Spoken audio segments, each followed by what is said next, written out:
Hey guys, what's up? It's Ivy. So I literally have so much Twilight shit. Like, Twilight is my shit. Do you see this? Literally have a Twilight blanket. Like, literally I have like so much Twilight stuff, you guys. So here's what I think the Twilight characters' zodiac signs are. I don't care what their zodiac sign is supposed to be canonically. The author was not an astrologer, right? The author was not like you or me. So the author did not take time to match the character's personality to the archetypes of the zodiac signs. I have to put this out there because there's gonna be some bitch in the comments talking about Bella's a Virgo. Okay, did Stephanie Meyer match Bella's personality to the Virgo zodiac sign?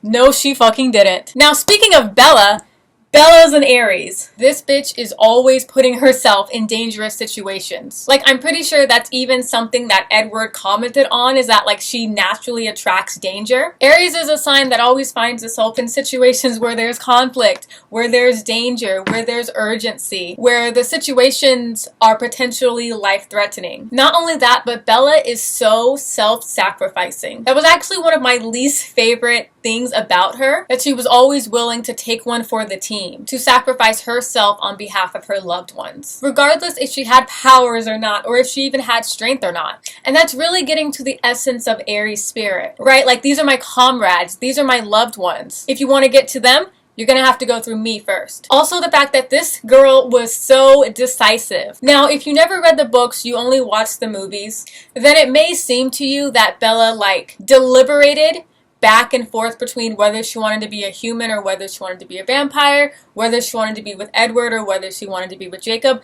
That did not happen in the books. Bella was certain that she wanted Edward, and she was certain that she wanted to be a vampire from the very beginning. And when she got pregnant, she was certain that she was going to keep that kid. No one could tell her otherwise. You cannot tell me that this is not Aries energy. Not to mention, in the end of the series, when she became a vampire and she had those abilities, she was a shield. She was literally their first line of defense. Mars, fighting, defense. That girl was. Moving on to Edward. Edward is a Capricorn. This man thinks that the answers to his problems are to distance himself from everyone. Even when he begins to fall in love, his response is, I gotta distance myself. I cannot be a part of this. I gotta pull back. That is some top tier Saturn shit. He is incredibly emo, incredibly morbid. He doesn't let himself enjoy things. Like, he doesn't really allow himself to experience pleasure or happiness. Always talking about how he's a monster. He wishes he was never born. He wishes he wasn't a vampire. All of this really matches the morbidity, and I don't know if that is a word, but the morbid energy of Saturn. This man really fell in love, and his first instinct was, well, I guess I better off myself. Out of all of the Cullens, he is the one that keeps to himself the most. Really on that loner shit. The man reads minds, okay? He's got this entire rich inner world, inner life that no one really gets a chance to know about. And it's kind of like how, you know, Capricorn goes off and does their own thing and spends time alone, spends time with themselves, and has this very rich, imaginative world that not many others get a chance to know about. Next is Jacob. Jacob is a Scorpio. Now, I think this is one of the ones that a lot of people may be shocked at, but hear me out. This man is so goddamn annoyingly persistent. He is constantly trying to draw out Bella's feelings for him. And what do Scorpios do? They try to draw things out and bring it to the surface. He knows that Bella loves him, even if she won't say it, and he's gonna make her say it. Scorpio, anyone? And this really matches that scary intuition that Scorpios have, where they just know things, and they will put you in situations that make you uncomfortable so that you will say what they know is really going on. You know, a lot of people think that Scorpios are these super mysterious, super deep, super complex people, and that's why they wouldn't say that Jacob is a Scorpio. But I don't see Scorpio as any of that stuff. I see Scorpio like that meme from Bird Box, where the guy is like peeling back her eyes and is like, you're gonna see it, you're gonna look at it. Like, that level of intensity. Scorpios are lie detectors, and they are bullshit detectors. And throughout the entire saga, Jacob was always calling bullshit on Bella's feelings. Not to mention that, but Mans was incredibly reliable, Talking about, I'll wait for you. I don't care if you're macking on another man. I will wait for you. I will want you forever. Super intense Scorpio stuff. I also think it's important to say that he's a Scorpio and that Bella is an Aries, because it means that they're drawn to each other because they're both Mars characters. However, Scorpio and Aries are in aversion to each other. So it's like Bella and Jacob, they're linked together even though they're not really right for each other, but something is bringing them together. In the end of the saga, we realize what brings them together is Bella's kid. And again, even that is so Scorpio, because Jacob's presence in Bella's life was literally just to extract and draw out something from her, which was her kid. Can't tell me otherwise. Jacob is a Scorpio. Carlisle is a Pisces through and through. Carlisle is always talking about redemption and savior and believing that he has a soul, that vampires have a soul. Not only that, but he changed everyone in his family. He gave everyone in his family a second chance at life. That is what Pisces does. Pisces redeems people. Pisces saves people's soul, right? Pisces is a savior. He's also a healer, right? He's a doctor. So one of the things that defines Pisces is taking one step forward, two steps back. And if you remember, a part of Carlisle's story is that he joined the Volturi, which is in essence him taking two steps back. But then he found his salvation. He found his calling as a healer. Okay, next is Esme. Esme is a Cancer. Now, I hate that I have to give her Cancer, but unfortunately her character is not well developed. Like, she didn't get a backstory. So this is a very shallow judgment of her that I'm making, but like it's all I have to go off of. She's literally the mother of the Cullens. Even though she's nobody's biological mother, they all treat her like a mother because she has a lot of maternal characteristics. Now, keeping in the Cancer category, I also think that Rosalie is a Cancer. Now, the reason why I think that Rosalie is a Cancer is because this bitch is so good at holding a grudge. Now, I had to think about, should it be Cancer or should it be Scorpio? Because Scorpio can also hold a grudge like a mother.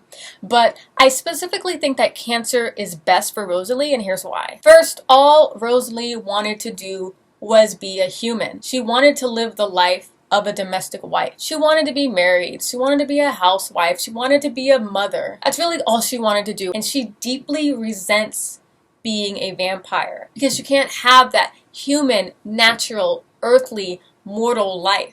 Cancer and the moon is all about life and mortality. But also why Cancer fits best with Rosalie is because as soon as Bella decides to keep her child, Rosalie's maternal instincts turn on like that. Her heart softens and she becomes the best aunt ever. Okay, Emmett. Emmett is a Leo. Unfortunately, Emmett's story isn't well developed either. I don't think he has a backstory. But maybe he does and I can't remember. But the reason why I say that Emmett is a Leo and not an Aries is because, yes, he's always down to fight, like an Aries, but he often doesn't. He's often used as the muscle or the threat. It's like, hey, we're the Cullens, don't mess with us. Look at the strong dude over here. You don't want none of this smoke. Which is a very Leo thing, to show your strength. Not really using it, but showing it. And that mere image of strength is enough to deter the enemies. Not only that, but he's just incredibly warm and inviting of Bella as his sister. And he's super loyal to his girlfriend, even though his girlfriend is a bitch. Jasper is a Virgo. Now, the reason why I said that Jasper is a Virgo is because of how much he has to restrain himself. This is different from Edward, because Virgos tend to restrain themselves only to binge later on. Virgo is the type where it's like, I have to keep everything inside, until eventually they come undone. They always come undone, which is different than Capricorn. Capricorn doesn't really have those binging, going all out type of outbursts like Virgo does. But Jasper has those outbursts. In New Moon, all Bella had to do was get the tiniest slice and the man's came out. Everything that man had been trying to hold back just fucking spilled out. Not only that, but he is the strategist of the Cullens. Whenever they had to defend themselves against an enemy, Jasper was the one who came up with the plans. Not only that, but Jasper's power is mood control. So there's that whole theme of being in control. It's also a false idea of control because as soon as he stops using his power, everything comes undone. Anyone who was under his influence immediately goes back to whatever they were feeling before he stepped in. And that really reflects that Virgo sense of you think you're in control, but you're not. And also I chose Virgo because Mercury rules Virgo. And you know what else Mercury rules? Gemini. And who is a Gemini?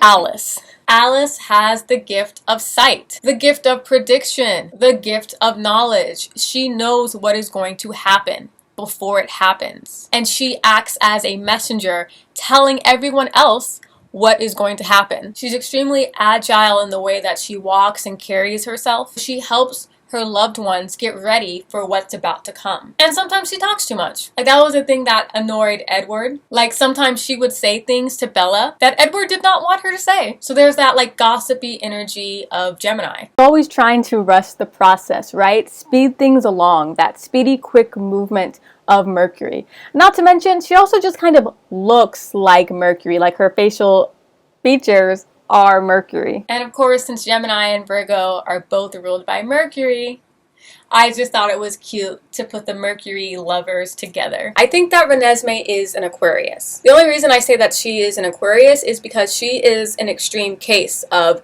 vampire mixed with human. Aquarius are always doing things that are extreme or that are not very common, right? Aquarius exists on the end of a spectrum doing things that are damn near impossible. And she really came out having that prodigy vibe. Oh, this little girl is so unique. Look what she can do. Look at her special talent. Half vampire, half whatever the fuck she is. Half vampire, half human. And then a freaking werewolf imprints on her. Like, where they do that at? Who is gonna do something like that except for an Aquarius? That's it.